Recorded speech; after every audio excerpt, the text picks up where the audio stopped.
I had just finished a 14-hour run from Charlotte to Raleigh, hauling produce in a refrigerated trailer. My body ached from sitting, my eyes burned from the long stretches of road, and the constant hum of the engine had become a low, steady vibration that seemed to pulse through my chest. I was exhausted, but knew I needed something to eat before I made the final push. I took the next exit and pulled off at a small way station on the shoulder, a quiet stretch that mostly catered to long-haul trucks like mine.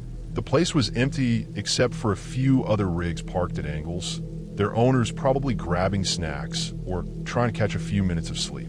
The night was humid, the kind of late September humidity that makes the air feel thick against your skin. My headlights cut across the asphalt, catching the reflective strips of the scales and the metal of the way station canopy.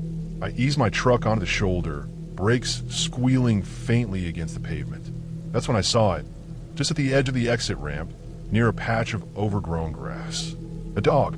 It was thin, almost skeletal, its fur tangled and matted, its skin torn in places. I hate to admit it, but something about it drew me closer. Years on the road had made me cautious, but also compassionate in strange ways. I slowed, inching forward, eyes trained on the animal. My hands tightened on the wheel as I calculated whether it was safe to stop completely. I wasn't expecting anything beyond the usual stray or roadkill, but the posture of the dog was wrong. It didn't flinch as I approached, didn't move like a normal animal would when a truck rolled near. The closer I got, the more details I noticed. Its coat was a patchwork of grime and dry blood. The air smelled faintly of rot, a coppery tang that made my stomach twist. I eased to a stop, heart picking up slightly, the cab quiet except for the faint buzz of the refrigeration unit humming. I leaned forward to get a better look, and that's when it lifted its head. Its eyes caught the light from my headlights, reflecting back in a way that made my stomach knot. Red, not the faint orange or yellow that you sometimes get in low light, but pure, deep red, shining like two tiny lanterns. My first reaction was disbelief. I blinked, thinking maybe the angle of the lights was tricking me, but it didn't change.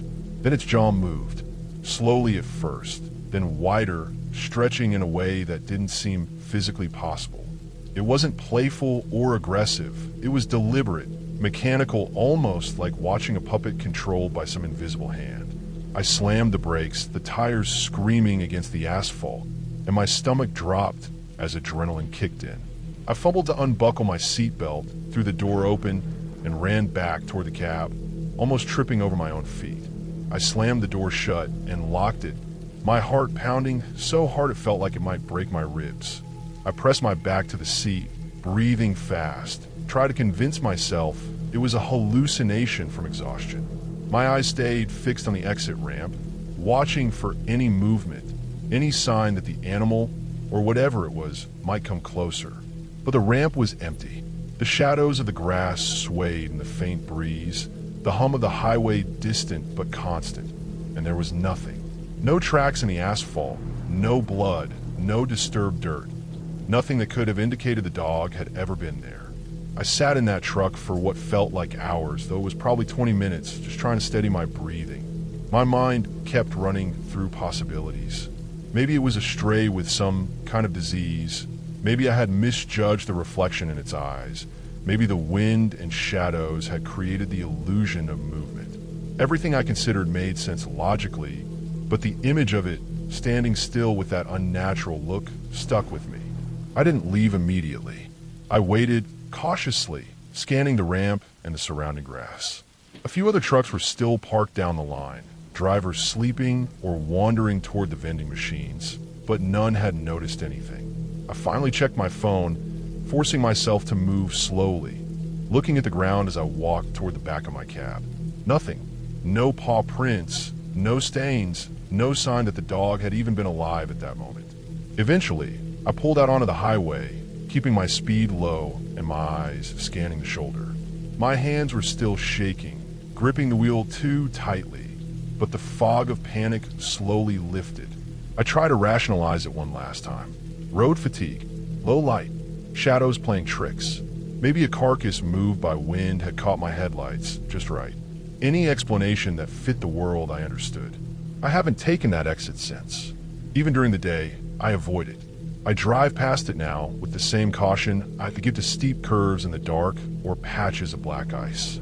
The memory lingers, not because it was something supernatural, but because it was so real, so tangible, and yet left no trace behind. The asphalt is the same. The grass still grows along the edge of the ramp. The way station looks ordinary, but I know what I saw, and it doesn't line up with anything else in my experience. Sometimes, when I'm on a long haul and my eyes are tired from hours on the highway, the memory sneaks in again. I see that patch of grass, the slight dip of the shoulder, the way the headlights would catch any movement. I remember slowing down, the coppery smell in the air, the fur matted and torn. And I remember the eyes, red, impossible, staring back at me in a way that didn't belong to any animal I had ever seen. Over time, I've told a few other drivers cautiously. They nod, say it's probably a coyote or a fox, or maybe a raccoon caught in the lights. Some say fatigue plays tricks on you. I can accept that, but the image refuses to fade. It was too precise, too focused, too detailed. I know I didn't imagine it. The rest of that drive was uneventful, but it left me changed. I pay more attention now, even on familiar routes, to the edges of the road, to the shadows and the beams of my headlights, to anything that moves too slowly or doesn't react the way it should. It's a small shift in habit, but after that night, I can't ignore it. It wasn't a monster. It wasn't supernatural. It was just something wrong, something living in the real world that shouldn't have been there, that I saw clearly and had no way to intervene. And that, more than anything, makes it stick with me. That memory stays sharp because it was real, because it didn't make sense, and because there was nothing I could do but survive it. I avoid that exit. I always will. Not out of fear of ghosts, not because of nightmares. I avoid it because the road has a way of showing you things that are real, and some of them don't make sense, and all of them leave their mark if you notice them. I saw it, and I remember it, and that's enough to change the way I drive forever. I pulled off I-40 just past midnight, though the clock said 2:30 a.m. by the time I hit the rest area. The highway had been long and monotonous, a steady blur of asphalt, white lines, and the occasional flicker of taillights disappearing behind the horizon. My rig was heavy with freight, tires humming a low, steady note, and my body felt like I'd been pressed flat under it. The fluorescent lights of the rest area cast a sterile glow over the parking lot, white and harsh, washing the place in an almost antiseptic clarity. I chose a spot at the far end, away from the cluster of other trucks, and stepped out.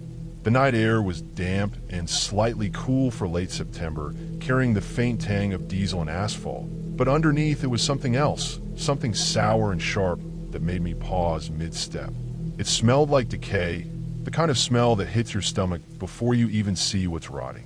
I tried to shake it off, telling myself it was probably a dead animal in the grass somewhere, but the scent clung to my clothes anyway, and it made my stomach turn. I stretched, rolling my shoulders and bending my back, listening to the quiet hum of the highway in the distance and the occasional scrape of tires across pavement at the other end of the lot. That's when I noticed her. She was sitting on the curb near the dumpsters, small in the harsh glare of the lights. Pale dress, long hair, shoulders hunched, knees pulled close. She wasn't moving in any noticeable way. She just stared at the asphalt. I didn't approach her, didn't want to get too close, but my instincts told me to check if she was okay. I called out to her silently, my voice small in the emptiness, but she didn't respond. Slowly, almost deliberately, she lifted her head and looked at me. Her eyes caught the light, or maybe they absorbed it. Either way, they were black, deep and unblinking, reflecting nothing. I froze. Something in my gut screamed at me to get back in the truck, to lock the doors, to start driving again. I had that raw, primal sense that something was wrong, that she wasn't just another lost person or a hitchhiker. I backed up slowly, my hands tight on the wheel, glancing back at her once more. She was gone, not turned and walking away, not crouched somewhere out of sight. Just gone, as if she had evaporated into the air around her. The chill that ran down my spine was more than the night air. My stomach clenched, my pulse jumped, and for the first time in years of driving, I felt genuinely unsafe at a rest area. I didn't sleep. I tried to, parked in a spot further down, closing my eyes and leaning my head against the seat, but every little sound woke me.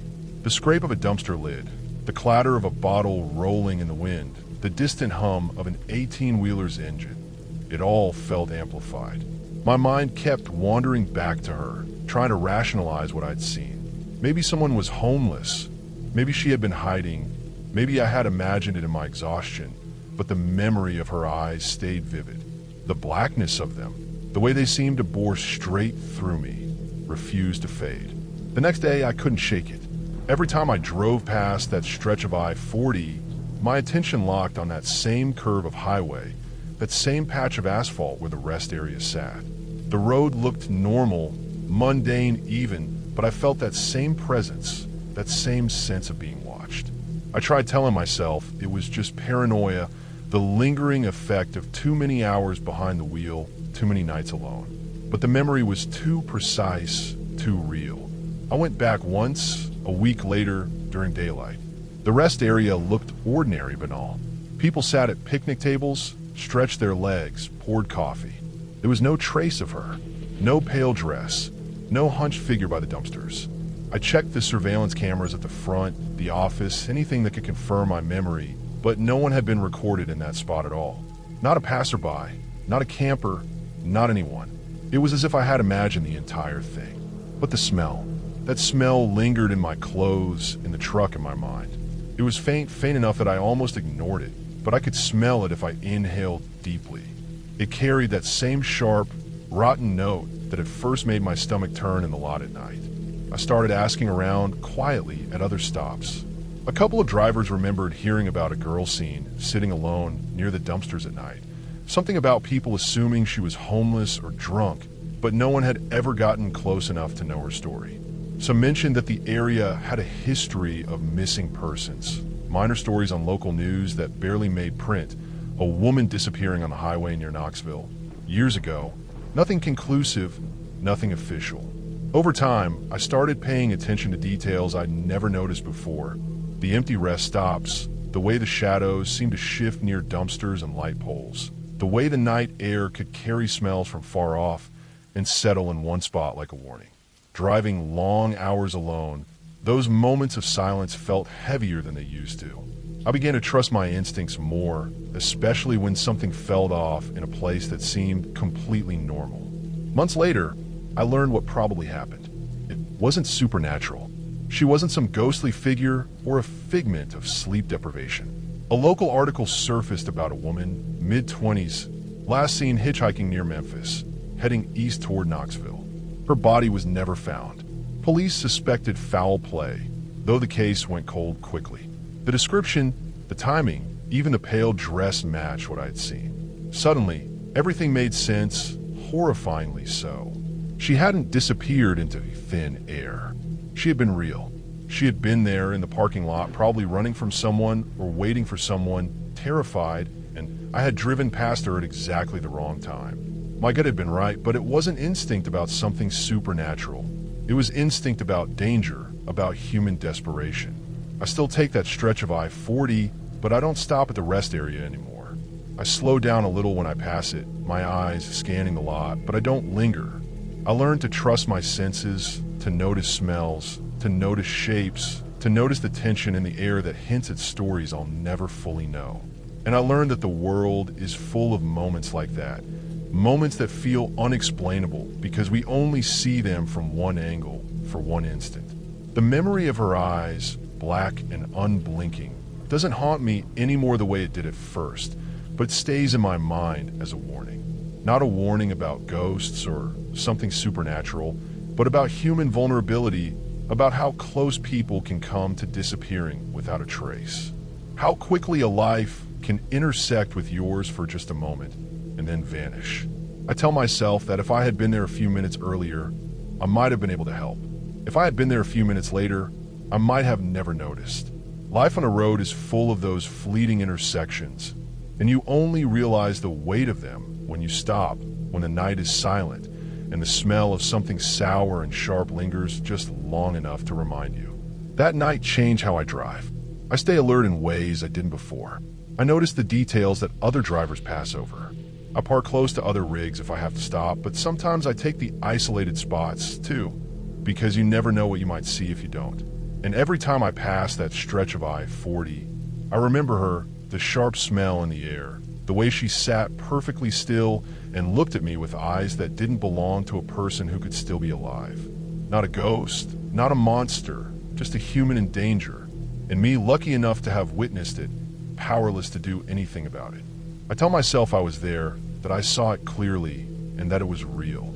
That knowledge is uncomfortable, but it's grounding, because the rest of the world moves past moments like that without noticing.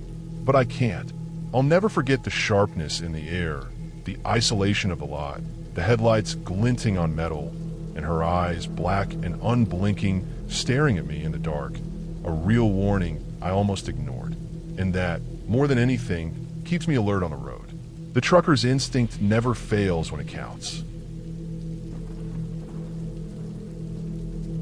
I was hauling frozen goods north on Route 12, late September, a quiet night with the kind of emptiness you get when small towns aren't open and the highway stretches for miles with nothing but trees and fields on either side.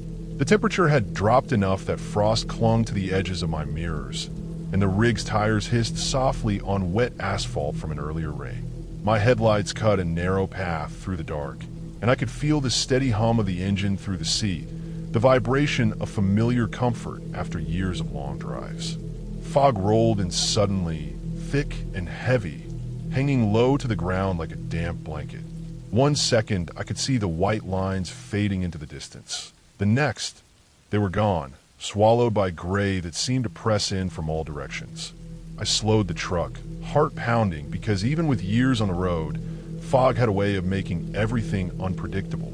The beams of my headlights barely penetrated more than a few dozen feet, and the familiar road markers disappeared into the gray. Then I saw it, a figure standing at the edge of the road, barely visible in the fog.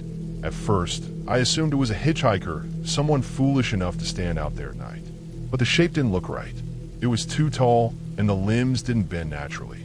The arms hung longer than they should have, swinging slightly with a stiffness that felt deliberate. I slowed more, instinct telling me to keep my distance while keeping the truck steady. The figure didn't step back. It just stayed at the edge, facing the cab. I thought maybe the fog was playing tricks on my eyes, that the way it distorted shadows made the proportions look off. I honked once, short and sharp, expecting a movement, a wave, something. It didn't flinch. Then it started walking, or at least moving in a way that matched the truck's speed. Step for step, it mirrored my pace along the side of the road. The longer I watched, the more my chest tightened. The headlights reflected off wet asphalt, but the figure's outline never seemed to break, never revealed a real human shape. My radio fizzled and cut out, static filling the cab in a high-pitched hiss. I twisted the knobs, but it wouldn't clear. The voice channels were dead. I pressed the accelerator, trying to put distance between myself and the edge of the road. Tires screamed against wet pavement, the cab vibrating harder, and still the figure stayed at my side. Even with the rig moving faster, it kept pace. I tried not to look directly at it, focusing on the road, the white lines that appeared and disappeared with each blink. Every muscle in my body tensed. Sweat ran down my neck despite the cold, and my stomach rolled with the sudden rush of panic I hadn't felt in years.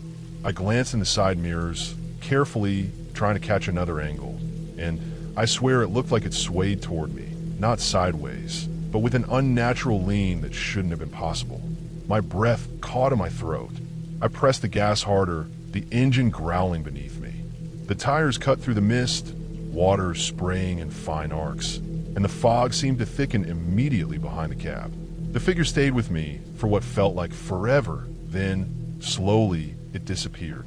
When I finally had a clear line of sight again, a mile down the road, there was nothing. Just fog curling over the fields, distant trees blurred in gray, and the road stretching empty ahead. My pulse still hammered in my ears. I leaned back, trying to force my breathing into a normal rhythm, trying to convince myself I had misread a shadow, a tree, a trick of the fog. Then I saw the tracks. Tire tracks for my truck were obvious in the wet asphalt, pressed deep into the thin layer of water. But alongside them, dragging slightly, were large footprints.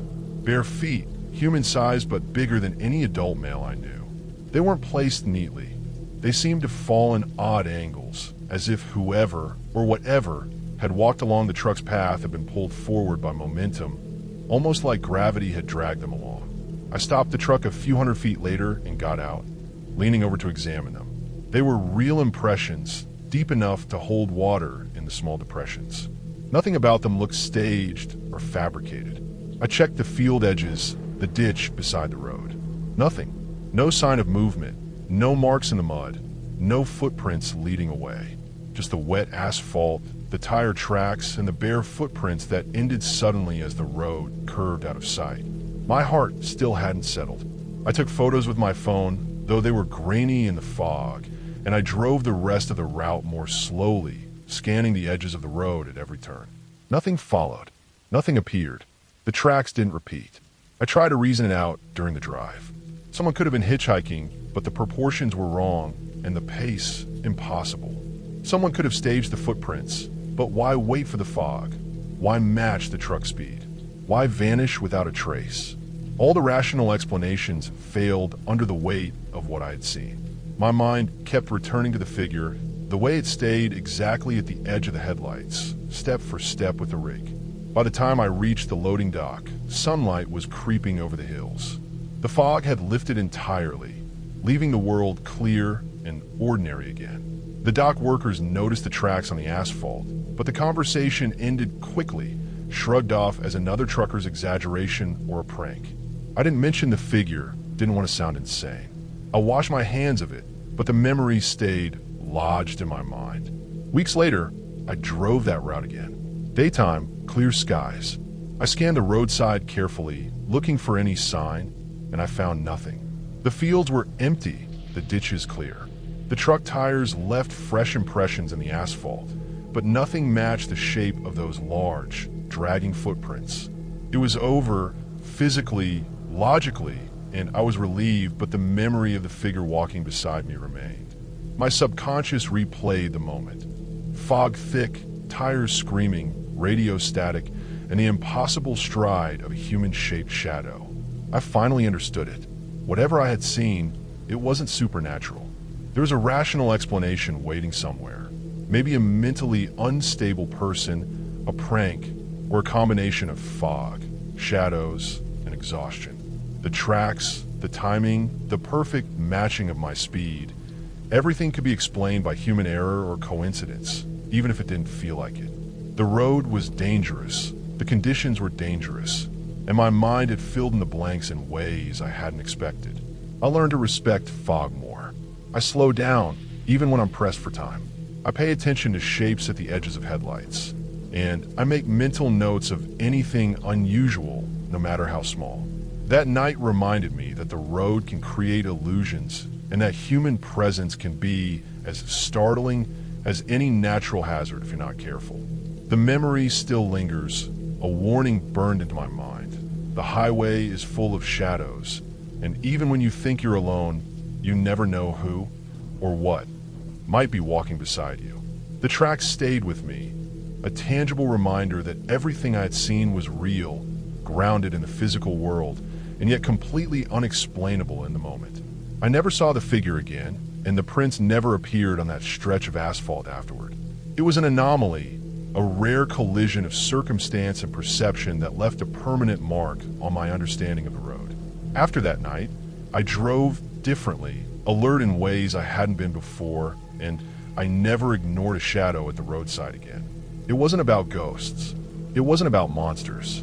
It was about being vigilant, being aware, and respecting that on long stretches of empty highway, the smallest deviation, the tiniest unknown, can feel enormous. It was about understanding that the world keeps moving, and sometimes something human can get dangerously close to you without ever being seen clearly again. I never solved it, never learned exactly what walked alongside me that night, but I accepted it. It didn't have to be explained to make sense. It had been real, it had been dangerous, and I had survived, and that was enough. I was hauling grain on a night shift, heading through a stretch of highway that cut across the flat plains of Kansas. It was the kind of night that makes long hours behind the wheel feel heavier than usual. The temperature had dropped, frost clinging to the edges of the mirrors, and the road was slick from a light drizzle earlier. My rig hummed beneath me, tires steady against the asphalt, the cab vibrating with the low, constant rhythm I'd grown used to after years of driving. I've been watching the mile markers tick by one, relying on them as reference points when I realized they had stopped. The signs hadn't been spaced wrong. They weren't there at all. My eyes scanned the road ahead, and then I noticed the GPS was glitching, the line I followed bouncing and jumping as if it couldn't find the correct position. At the same time, every highway light I'd passed, every distant lamp and reflector, went out simultaneously. 1 second the road had been dimly illuminated by overhead lamps. The next it was pitch black. My headlights cut a narrow path ahead, and that was it. No street lights, no reflective markers, nothing to guide me except the white lines of the road beneath the tires. The night felt suddenly heavier, oppressive even, as if it had gathered weight in that instant. I gripped the steering wheel tighter, my knuckles pale in the dim glow of the instrument panel, and tried to slow the truck just enough to adjust to the situation. Then I saw it. On the shoulder, just beyond the edge of the headlights, a figure moved slowly. Tall, hunched forward, dragging something that appeared to be the size of a medium dog or small deer. The way it moved wasn't fluid. It was jerky, uneven, deliberate, as if every step required effort. My first instinct was to brake, but the cab of the truck was so long that I had to weigh stopping distance against the unknown shape in the darkness. I slammed the brakes anyway, the tires squealing and skidding slightly on the damp road, and honked the horn in a sharp, panicked burst. The figure didn't move. It paused, hunching forward slightly, then raised its head. I swear its eyes caught the faint green hue of the dashboard lights reflecting back, not glaring or bright, just a dull, unnatural glint that made my stomach tighten. My pulse shot up instantly. I tried to rationalize what I was seeing, tried to tell myself it was some kind of optical illusion, the reflection of the cab lights, off an animal, maybe even the wind moving a coat or tarp. But it didn't fit. The proportions were all wrong, the silhouette too tall to be any animal I knew dragging another behind it, and the posture was distinctly human, yet off. I floored it. The engine roared, and the trailer pitched slightly as the speed picked up. I didn't dare look away or glance back in the mirrors. The figure stayed at the edge of my headlights for a few moments longer, hunching slightly, dragging the shape with it. Then, just as suddenly as it appeared, it vanished from sight. The road ahead stretched empty, no trace of anything on the shoulder. My hand was shaking, gripping the wheel too tightly, and my breathing came fast, short, shallow. For the next 20 miles, I didn't slow down except when necessary for curves or dips in the road. The GPS flickered back to life as I approached the outskirts of the next town. Mile markers reappeared. Streetlights returned, steady and ordinary, as if nothing had happened. The familiar outlines of fields and distant farmhouses re-entered view. Yet the image of that figure stayed with me. The green reflection of the eyes, the unnatural posture, the way it had dragged something across the asphalt. It didn't leave, no matter how far I drove or how much rationalizing I forced myself to do. I parked in a well-lit lot at a truck stop to catch my breath, the cab still humming, my hands trembling on the steering wheel. I checked the trailer, the load secure. Nothing was missing. Nothing had been disturbed. The storm of adrenaline slowly began to fade, but the mental imprint didn't. I ran every possible scenario through my mind. Someone dumping an animal, a mentally unstable person, a combination of fog, shadows, and low light creating an impossible perception. None of it felt entirely satisfying. None of it explained the sheer unnatural presence of the figure, the way it had been there in perfect alignment with my headlights, the way it hadn't reacted to sound or motion in the way a living person or animal would. I called it in to dispatch later, careful to leave out details that sounded unbelievable. I explained that there had been obstruction on the shoulder, some debris I'd narrowly avoided. They filed it as a routine hazard report, no questions asked. I told no other drivers, partly because I didn't want to sound hysterical, partly because I wasn't even sure how to describe what I'd seen without sounding like I'd imagined it. That stretch of highway haunted me for months. Every time I drove Route 12 at night, I kept a careful eye on the shoulders, slowed a little more than usual, and stayed alert for anything out of the ordinary. I checked the GPS and mile markers obsessively. Even during the day, the memory lingered. The green reflection, the figure dragging the shape, the sudden blackout of lights and navigation markers. It felt like a warning, a reminder that on long stretches of highway, the most ordinary scenes could hide something entirely unexpected, and that perception alone could trigger a deep, instinctive caution. I eventually learned that section of the highway had a long, flat stretch with minimal maintenance and very few patrols. Locals reported strange sightings, mostly dismissed as tired eyes and imagination. Occasional reports of people hauling livestock or debris at night matched part of what I'd seen, but nothing explained the proportions or the sudden disappearance. Everything pointed toward something human and explainable, yet the effect on me had been immediate and visceral. After that night, I changed how I approach the road. I drive with headlights on high beam longer than usual, even when it's unnecessary. I avoid stretches that are poorly lit or unmarked when fatigue sets in. I scan the shoulder constantly, not just for animals or obstacles, but for anything that doesn't conform to normal proportions, movement, or behavior. I trust the instinct that night had cemented. If something looks wrong, even faintly, treat it as real until proven otherwise. I never saw the figure again. I never found evidence of anyone dragging an animal on that stretch of highway. There were no tire marks or footprints, no traces on the wet asphalt beyond the small debris that always collects along the edge. But the memory is clear and precise. The green reflection, the way it matched the motion of my rig, the sheer suddenness of its appearance. It is burned into my mind, unshakable. It wasn't supernatural. It wasn't impossible. It was something human, or at least a human attempt at movement, framed by conditions that exaggerated its oddness. Darkness, wet road, fatigue, and isolation. That realization is what makes it feel real. It's a reminder that the world can be strange, that our perception can be precise, and that in isolated stretches of highway, the unexpected can appear at any time. I still drive that route, carefully, always alert. The image follows me, a clear mental warning to respect the highway, respect isolation, and never assume that darkness makes a road predictable. I survived the night. The figure never followed beyond that mile, and I made it safely into town. That's the end of it, physically. Mentally, the lesson stayed. The road is ordinary, but it can present extraordinary moments, and the only way to navigate them is with vigilance and awareness.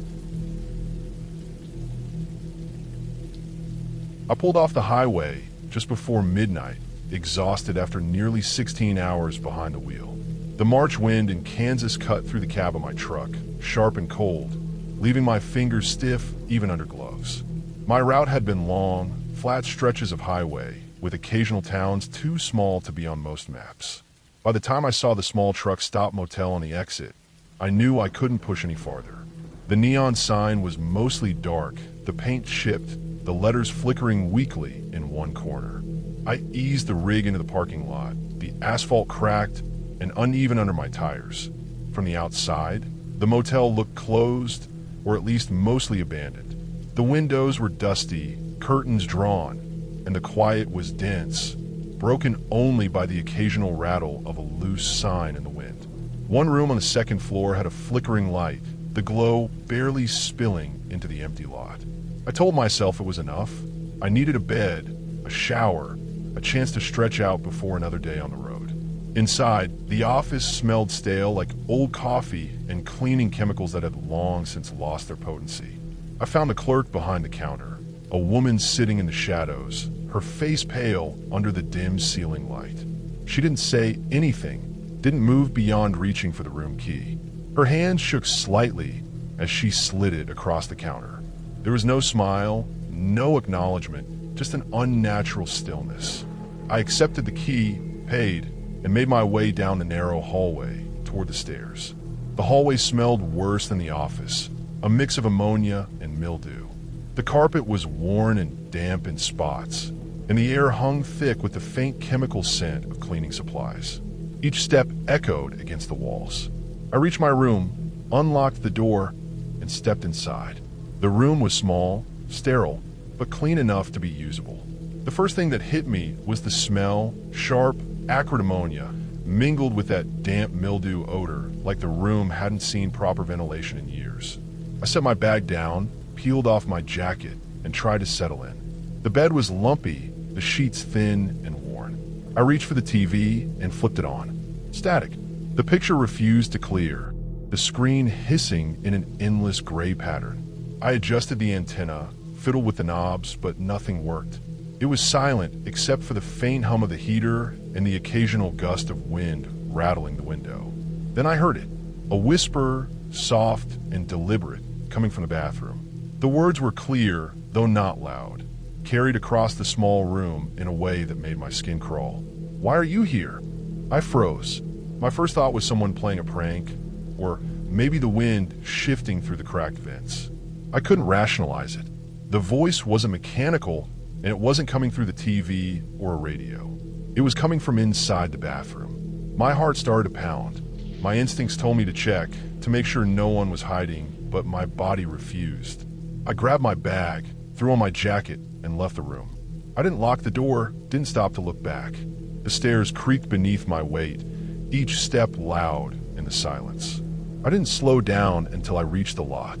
My truck sat under the dim glow of the single working streetlight, the metal and chrome dull in the weak illumination. I climbed in, locked the doors, and sat for a moment trying to steady my breathing.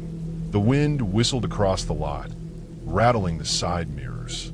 I looked back toward the motel. No light flickered. The room that had been lit on the second floor was dark. No movement at the windows, no shadow behind the glass. For all I could tell, the place was completely empty. I started the engine, the vibration and steady hum grounding me in reality. The highway ahead looked inviting in comparison, a long stretch of asphalt that promised distance from the unsettling quiet of that lot. Driving away, I replayed the night over and over. The clerk had been strange, yes, but she hadn't spoken, hadn't acted aggressively. The whispering had been clear, though, and it came from the room itself. The smell, the static, the unnatural silence of the motel. It all built up into a sense of something wrong, something off in a way I couldn't define. I reminded myself that I wasn't imagining fatigue. That long-haul driving had me alert, that I had years on the road and knew the difference between exhaustion and the genuine tension of fear. I've stayed in plenty of small motels along quiet highways, and most of them had their quirks, smell, creaking floors, odd lighting, but nothing had ever felt this wrong. I tried to find explanations. The static could be a bad antenna, the whispering a pipe, or the wind carrying sound strangely through the bathroom vent, the ammonia smell left over cleaning chemicals. But none of it felt right. My instincts, honed by years of nights alone on the road, kept screaming at me to avoid that place entirely. The next day, I took a different route. Even in daylight, I glanced at the lot from the highway. The building looked ordinary, run down, nothing that suggested the intensity of the night before.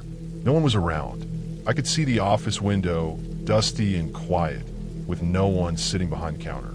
From the road, it looked like any other closed motel in the middle of Kansas, empty and unremarkable. Weeks later, I found a small article in the local paper archives about the motel. It had changed owners several times over the past few years, and at one point it had been condemned for structural issues and poor sanitation. Nothing about it mentioned unusual occurrences, but the building had a reputation among truckers. Stories about strange noises, flickering lights, and sudden departures were whispered at stops and fuel stations, often dismissed as exaggeration. My experience fit the pattern down to the timing and the isolation, though I had seen and felt more than anyone dared to admit.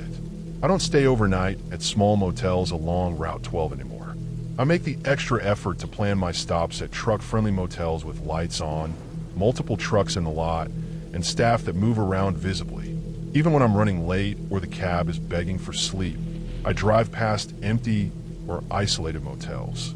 That night taught me something fundamental about highway solitude.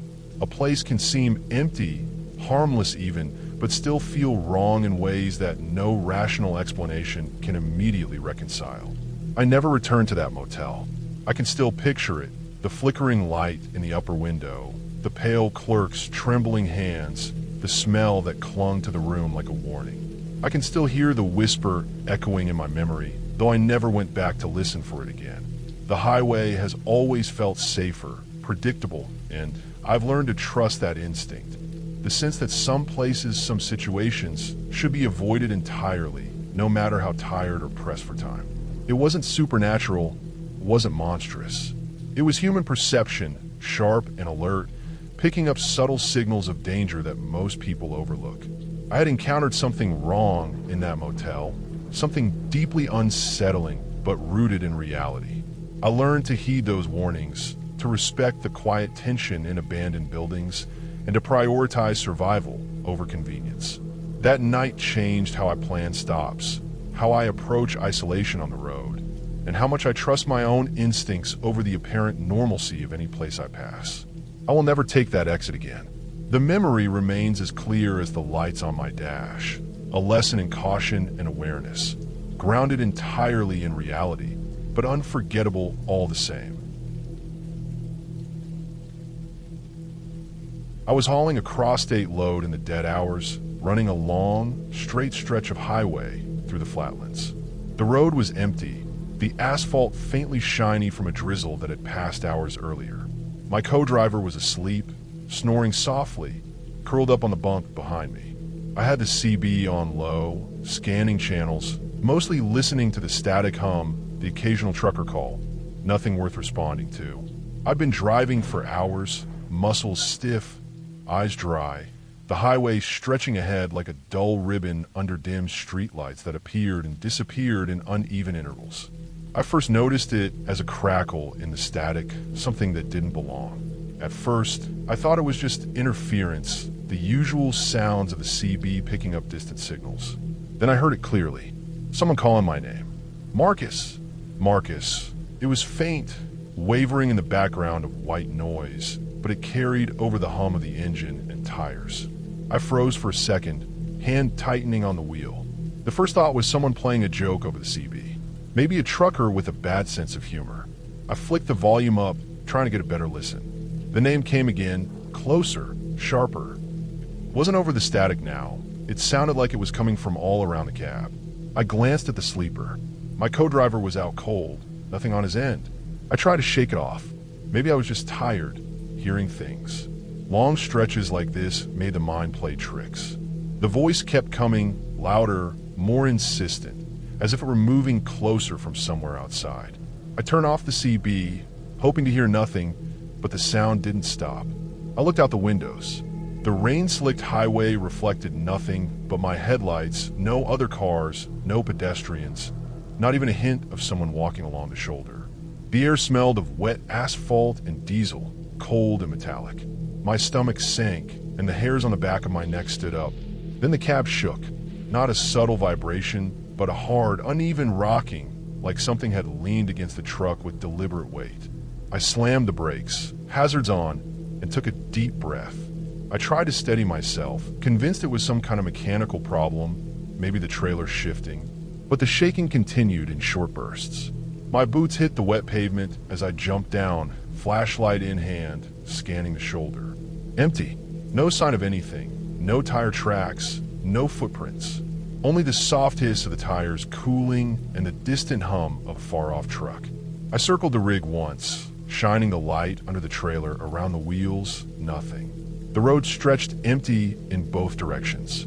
I got back in, still shaking, telling myself to calm down. Maybe the wind had picked up. Maybe the trailer was unhitched slightly.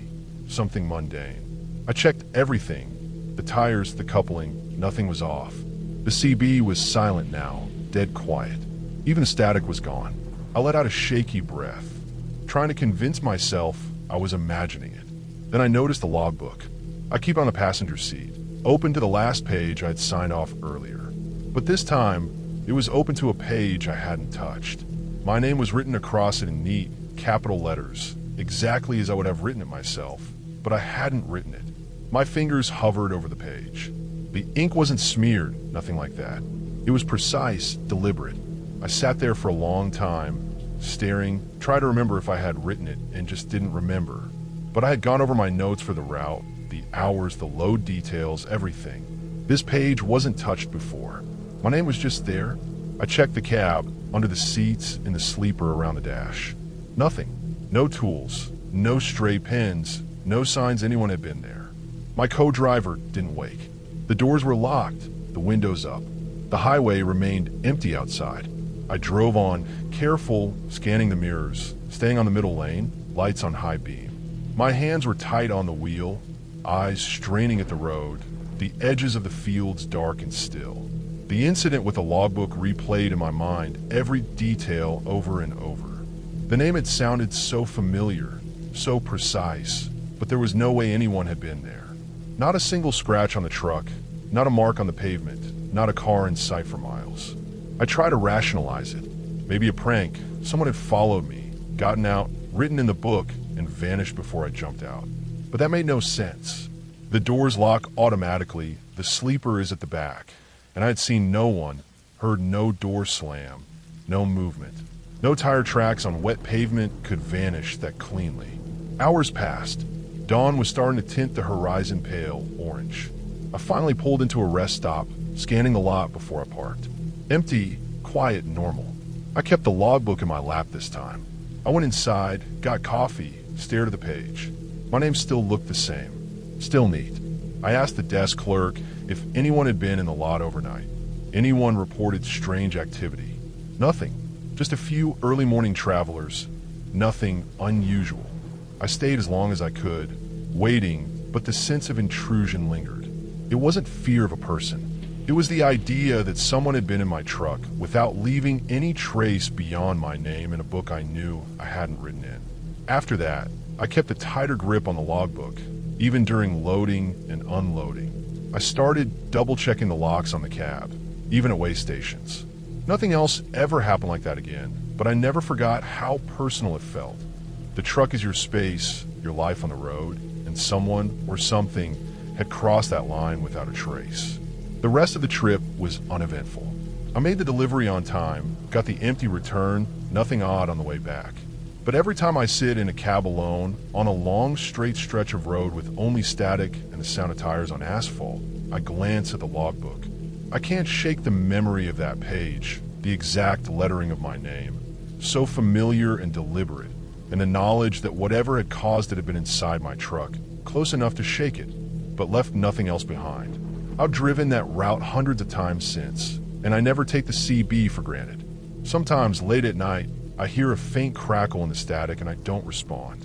I just check the mirrors, tighten my grip, and keep driving. I still don't know how my name got there. I never found out, but it's the one thing I keep locked away, not in the cab, not in my bag, but somewhere I can see it, just to remind myself that sometimes the road isn't just asphalt and lights. Sometimes it's something else entirely, and you notice it only when it's staring straight at you, quiet, patient, impossible to trace. The feeling faded slowly over weeks, then months, but the memory stayed sharp. The truck, the empty highway, the shaking cab, and that page with my name written in ink I didn't put there. I've accepted that it was a human hand, someone with access, someone meticulous enough to leave only that. But I will never know who, and I will never let anyone near my cab uninvited again. It was a quiet, calculated intrusion. Nothing left behind beyond the sign that I had been watched. Nothing supernatural, nothing elaborate, just a presence, silent, deliberate, impossible to catch. I think that's what made it worse than any accident or breakdown. It was entirely real, entirely human, and entirely unnerving. I never ran that stretch alone after that. The memory is sharp enough to make me take another route, even if it adds hours. The logbook still sits in my apartment, the page preserved, my name staring back at me. It's a reminder that the road is never as empty as it seems. I was driving a long, quiet stretch through eastern Nebraska, heading toward Omaha after picking up a load in Des Moines. The highway was empty, flat fields on either side fading into darkness, only the occasional reflector catching the headlights. Rain had started a few hours back, leaving the asphalt slick and shiny, the sound of tires rolling over it almost hypnotic. I kept the wipers on low, the cab quiet except for the low hum of the engine and the soft scratch of rain hitting the windshield. My co-driver had gone home for the weekend, so I was alone, the sleeper bunk behind me empty, the truck feeling bigger and more silent than usual. A few miles outside of the last town, I saw her. A woman on the shoulder, soaked to the bone, hair plastered to her face, jacket clinging like wet paper. She looked like she had been walking for a while. Instinct kicked in. She wasn't waving or jumping at the truck, just standing there, small and hunched against the rain, shivering. I slowed, pulling over carefully, slipping a little on the wet shoulder. I left the truck running, rolled the window down just enough to gesture for her to get in. She climbed in silently, water dripping onto the mat and seat, leaving little puddles behind. I had a towel on the passenger seat from the last load, and I handed it to her, but she only took it halfway, dabbing at her face and shoulders. Her clothes were soaked through. I glanced at her, trying to make out her features in the low cab light.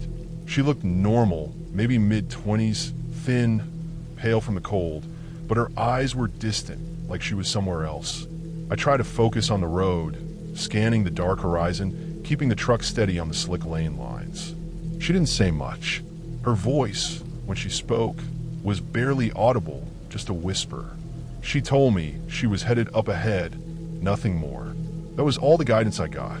I nodded and kept driving. The rain fell steadily, the wipers swishing back and forth. Street lights became sparse, then disappeared entirely, leaving only the reflection of my own headlights in the wet black asphalt. The truck felt heavier somehow, every bump in the road sharper, every turn in the wheel more tense. I drove miles without seeing another vehicle, a deserted landscape of cornfields and empty farm lots. Every mile marker passed felt the same. I tried to find a town, a gas station, anything. Nothing appeared. My eyes scanned the dark shoulders, the faint outlines of fields, the distant shapes of barns that were too far apart to be anything useful. I looked at her in the passenger seat once, just briefly. She was staring forward, still shivering, towel clutched to her chest. But when I glanced again a minute later, she was gone. The first thought was that I had been dreaming, exhausted, imagining someone. But the puddle on the floor from where she had been dripping was gone. The seat was dry, the towel folded neatly on the seat as if it had never been used. No sign of her. I felt a pit in my stomach, like something wasn't right. I slowed, pulled over onto the shoulder, parked, and scanned the truck inside and out. I opened the doors, the sleeper, the glove compartment, everywhere. Nothing. No footprints, no wet seat, no sign anyone had been there at all. Only the steady drizzle falling on the cab roof, the sound of water sliding down the side mirrors. I got back in, shutting the doors and sitting there for a long time. The quiet felt heavier, oppressive. My hands rested on the wheel, eyes on the empty highway ahead. Maybe I'd been imagining it. Fatigue, stress from the long drive, the monotony of wet highways and dark fields. It had to be that. I told myself that over and over, but the unease didn't leave. I drove again, slow, cautious, scanning every shadow and reflection. My headlights cut through the rain, the fields on either side empty and silent. Hours passed with no other cars, no signs of life, only the occasional barn or silos along the horizon. My mind replayed the memory of her, small, soaked, whispered words, the feeling of sudden intrusion in the cab. Every sound outside, the wind, rain hitting the metal, the tires on wet asphalt, felt louder, more threatening. Then I saw it.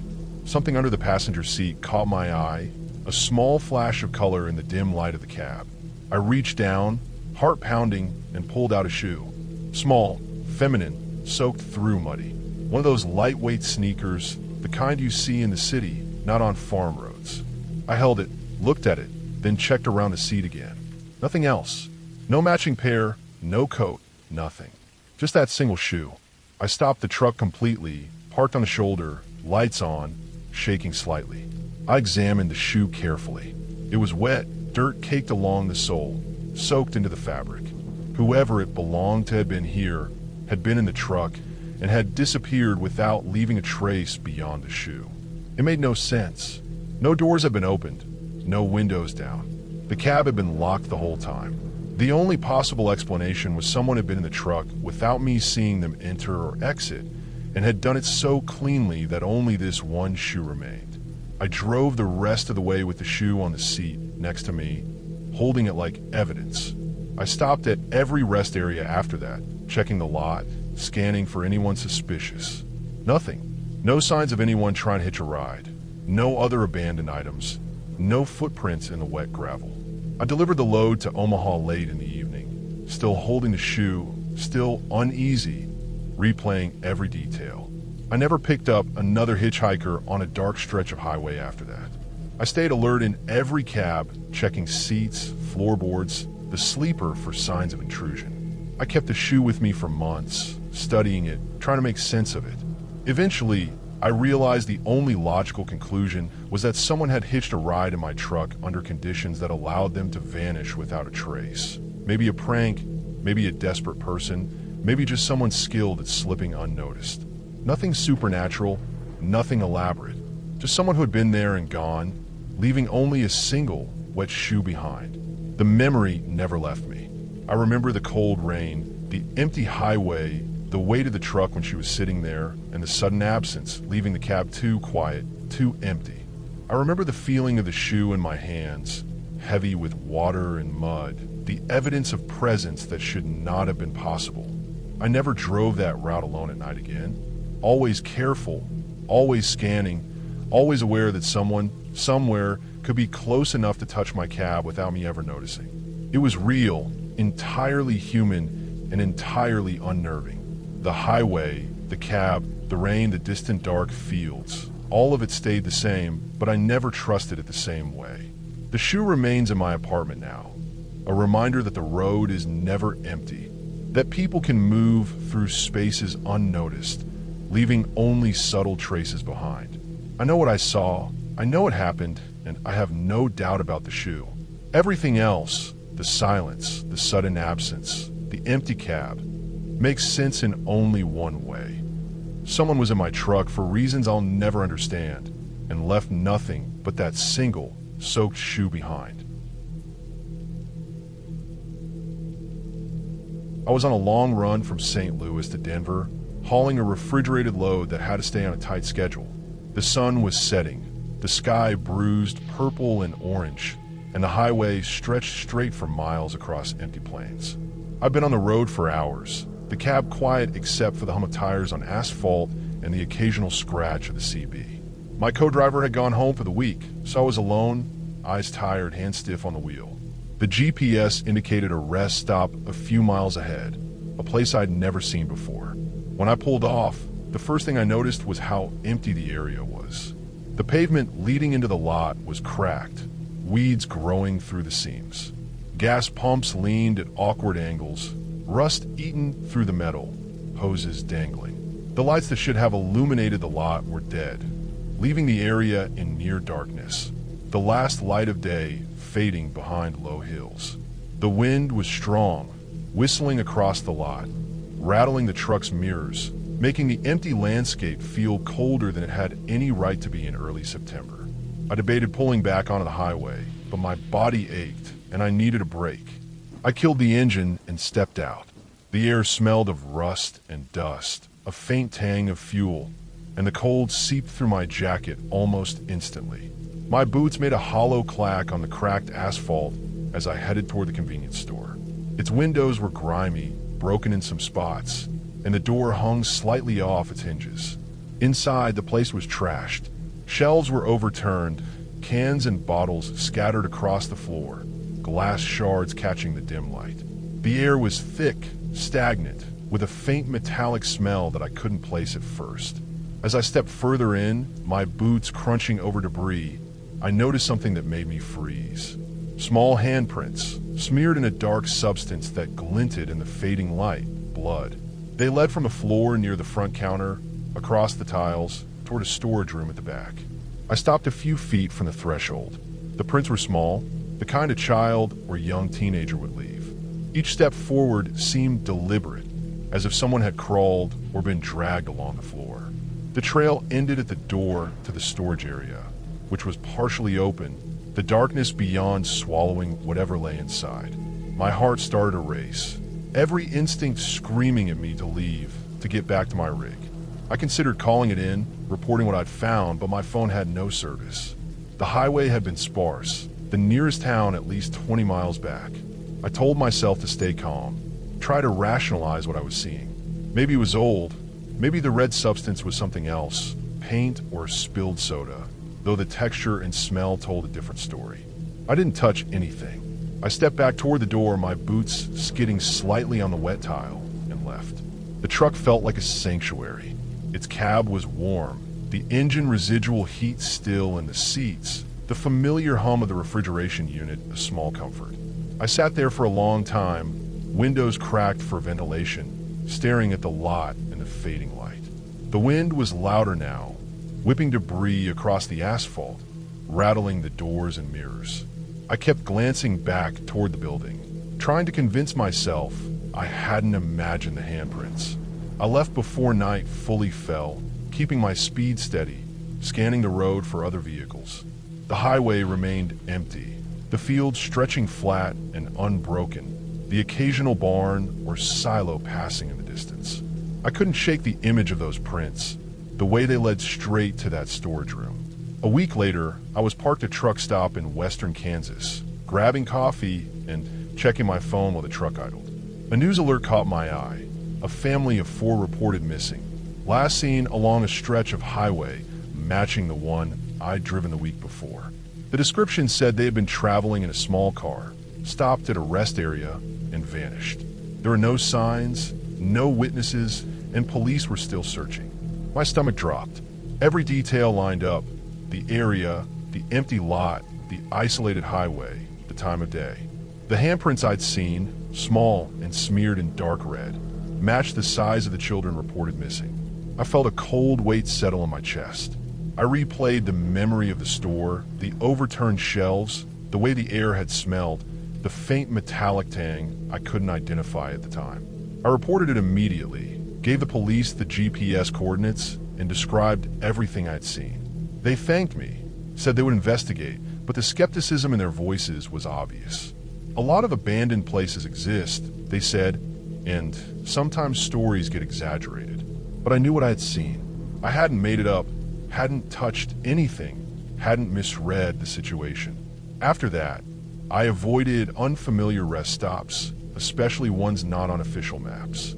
I started planning routes with multiple options for breaks, checking satellite images when possible, and stopping only at populated, well-lit areas.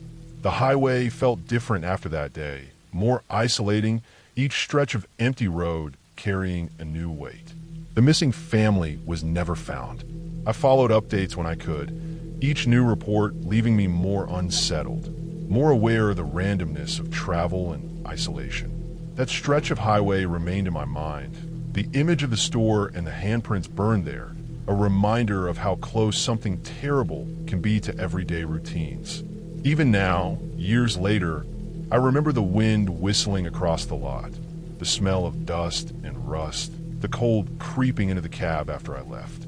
I remember the prints, small and deliberate, leading into that dark storage room. It was real, human, terrifying in its simplicity. No one was ever in the cab with me. No ghost or figure, just the evidence of a moment that had happened without anyone to see it. And even though I drove past thousands of miles of empty highways after that, I never stopped thinking about how someone could vanish so completely, leaving only traces behind, enough to chill the mind and make the warmth of my truck feel like the only safety that mattered.